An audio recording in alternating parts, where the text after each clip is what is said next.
அம்மாக்கு egg omelette சொல்லு தெரியா? செஞ்சு கொடுக்குறேன் வாங்க. எப்படி எக் ஆம்லெட் எக் ஆப்பம் பண்ணுது சொல்லலாம்.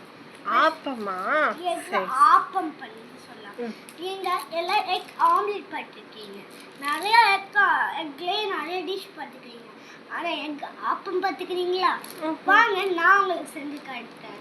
ஃபர்ஸ்ட்டு ஆப்ப சட்டி எடுத்துட்டு ஆப்பமா போட்டு இப்படி ரவுண்ட் அண்ட் ரவுண்ட் வீல்ஸ்க்கான பஸ்கோன்னு அப்படி இப்படின்னு பண்ணிட்டு அடுப்பில் வச்சுட்டு கொஞ்ச நேரம் வேக வச்சுட்டு கூட முட்டை உடச்சி போட்டுக்கோங்க.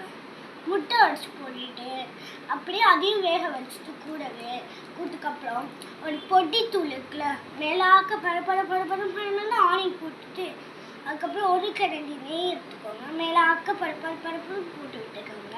அப்புறம் சின்ன சின்ன தக்காளிலாம் எடுத்துட்டு மேலாக்க பரப்பரன்னு போட்டு விட்டுக்கோங்க.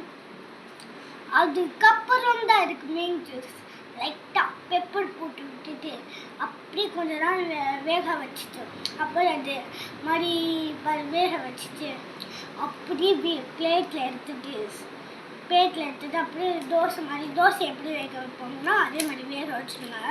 அதுக்கப்புறம் நெருப்பில் வச்சுட்டு அப்படியே உள்ளே வச்சுருங்க. அவ்வளோதான். அதுக்கப்புறம் அப்படியே எடுத்து பிளேட்டில் சர்வ் பண்ணிவிட்டு நீங்கள் என்ன குழம்பு தொட்டு சாப்பிட்டாலும் சரி அப்படியே உங்களுக்கு ரொம்ப பிடிச்சிடும். நான் ஒரு சாக்லேட் மில்க் ஷேக் பண்ணிக்கிறேன். நீங்கள் அந்த வீடியோ பார்த்துருங்க. Bye guys. இதே மாதிரி நிறைய சமையல் வேலை பார்க்கணுன்னா தன்விகாவை அம்மு டைம்ஸை ஃபாலோ பண்ணிக்கோங்க. பாய். அமுல்யா வேர்ல்டை ஃபாலோ பண்ணிக்கோங்க. பாய்.